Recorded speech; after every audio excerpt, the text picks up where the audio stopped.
I literally just got off my exercise bike. I did 6 miles. I'm sweating. You can't really see it in the video, but I am so sweaty. But I said, you know what? I was watching, someone had a tag video and I commented while I was on my exercise bike because I go like this, my exercise bike. I was just thinking, I need to tackle these tags. I've been tagged in a few of them and I love them, but I haven't had the time lately. And this is nap time. So my little one is sleeping right now and he is so cute. And my 2 older ones are home. Everyone's quiet right now. Working out, I do it all year round, but it's like a very summery type of thing to people because I love to cycle. If I didn't have a crazy road, I'd be on there. So anyway, that got me inspired to answer these tag questions.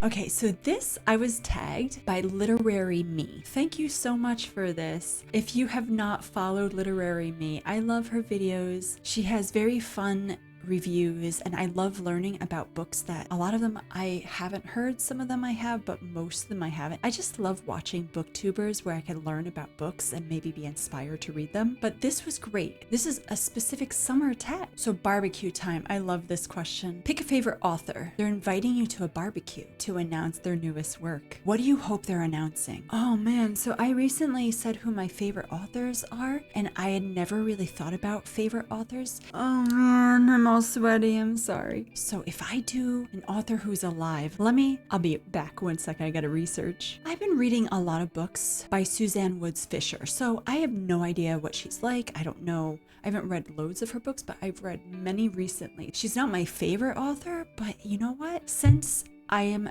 reading a whole bunch of her books this summer, let's just say her. So I'm hoping she announces, I don't even know if she has a new book coming out, but I hope she's gonna announce maybe a camping story. That would be fun. I don't know if she's done that. Ooh, it looks like she actually has a new book coming out called Capture the Moment. It looks beautiful, the cover, and it's a national parks summer book. Oh wow, is this out? So it's not a camping book, but it could be because national parks have a lot of camping. Isn't that weird? I just looked this up now. That sounds fun. I'm happy I looked that up just now. Okay, road trip. I love road trips. Pick a real world setting from a recent or not so recent read. Where would that road trip take you? So I just read this book. Remember this book? This is set in Alsace, France, and I would love to go there. Oh, definitely a cycling road trip with a tour guide, as long as there's no murders. Sounds great. Camping, do you rough it? Say a tent and sleeping bag, or do you require amenities? Will you read more than usual? You know what's interesting? The last time I went camping, we roughed it. We were outside, but there was a bathroom that had electricity nearby.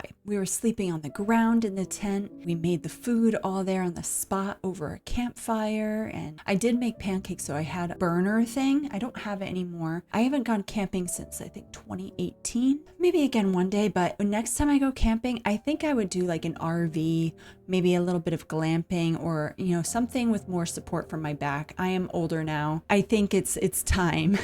But I love camping.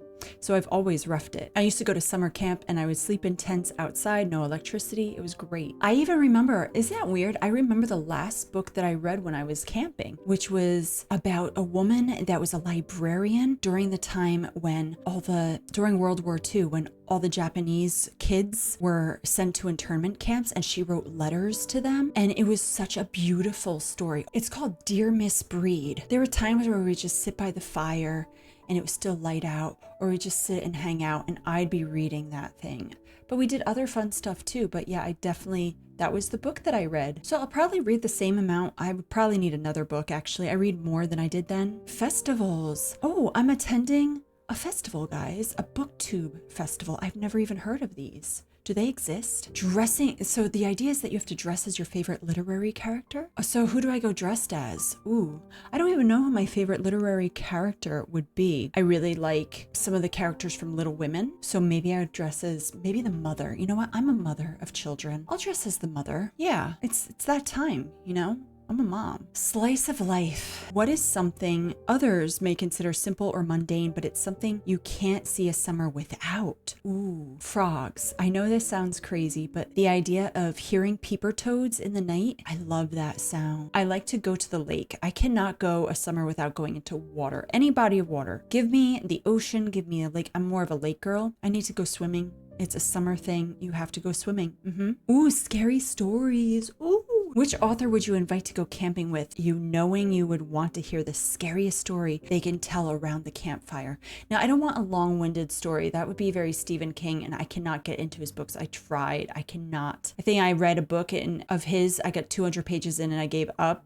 So he's too long-winded for me, I guess. I don't read enough of that genre, I guess. Can it be someone? Is Holly Jackson? I don't even know if I've read any of her books. I have one of her books that I'm going to be reading. I hear a lot of hype around her. So you know what? Holly, give me your best scary story. Yeah.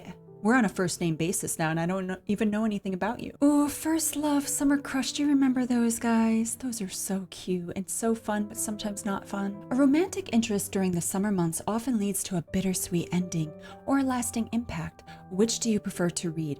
How does the age of the characters affect this opinion? Ooh, oh man, I have to look at this question more. Bittersweet ending or I want lasting impact. Guys, I married my high school sweetheart. I need a lasting impact. I want happy endings. I'm sorry. How does the age of the characters affect this opinion? So again, because I am married to my high school sweetheart, it doesn't really matter to me the age. They could be in high school. They could be in their 20s, 30s, 40s, 50s. You know, give me old people, 90-year-olds that are falling in love. Whatever you want to give me. Nostalgia. What is a book or books that imbibe you with an overwhelming sense of summer nostalgia? They don't have to take place during summer, but provide a strong attachment somehow. Ooh, I gotta look through my books that I've read. I've read so many books, guys. Let me see my favorites. Summary, something with summary, come out to me. So many books. Something I read a long time ago then. What did I read a long time ago in the summer? But then that puts me in the summer reading list category. And the first book that I think of with summer reading, it was called Under the Blood Red Sun, and it was about a friendship between a white boy and a Japanese boy. Why is this video so much about internment camps like I just talked about? I don't know why. You know what? This book, I really enjoyed it, and I read it to my mother out loud. Isn't that crazy? I remember she was in bed and I would read it to her, and it was just a very touching moment because it was the first book I read out loud other than in classroom. Let me think of one more too. What's another book I read in the summer or that makes me think of summer that is nostalgic? Ooh, I know. Mao's Last Dancer. I think I read that in the summertime. I'm pretty sure. I love this book, which is interesting. I watched the movie first and then I found out that there was a book. Mao's Last Dancer is a beautiful story about a young boy growing up in China and how Mao wanted to get dancers, and he would pick out these agile kids to become dancers for him, to do dances for him, and as a way to show that there's culture in China. He eventually got out of China. Really loved this story. Made me want to do ballet. So I started doing ballet in my living room for several years actually. Just ate that up, and I don't do it anymore. Now I have a toddler and it's just a little bit difficult. I just loved that. So that brings some nostalgia. Okay, summer stories. What is a book or books you would recommend where summertime is the primary focus? Ooh, what a tough question that I should have prepared for. Okay, right off the bat, I could say Gone with the Wind has a lot of summer vibes in it. It's very hot. They have a whole part of the book where a famine and there's not really any rain. So I think that definitely is a summer vibe, and I really enjoyed that book when I was 14 when I read it,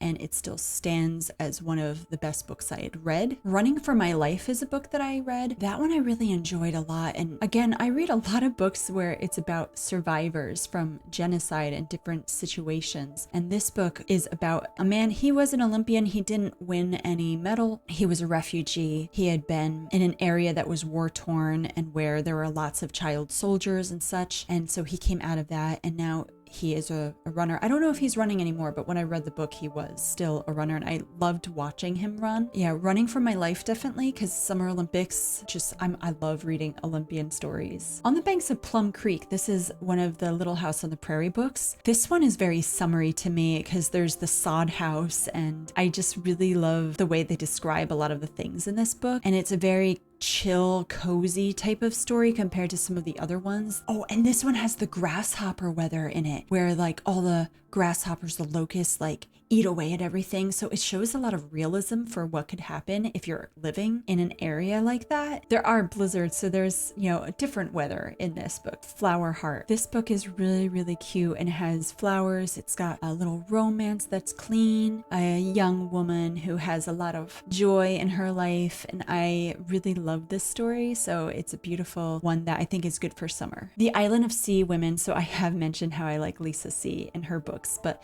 The Island of Sea Women, I loved this story, and it's about women that live in Jeju Island in Korea, South Korea. They are deep sea divers. They have one of the most difficult jobs where they can die, don't really use equipment, and they hold their breath really well. And so this one's very summery because it's all about what their lives were like and what they continue to be like. Anything with like water, you know, it's summery to me. But this was a really fun tag. So thank you so much for tagging me in this. And I hope I could tag a couple people. So now my sweat has dried and my hair feels all yucky and gross and I'm really sweaty. You can see how the sweat. So yeah, guys, this is real life in the summer of New Jersey. So thank you for being here and watching me cool off while I talk about the heat. All right. Now it's time to get changed and get out of these sweaty workout clothes. Have a great summer and thank you for the tag. Bye.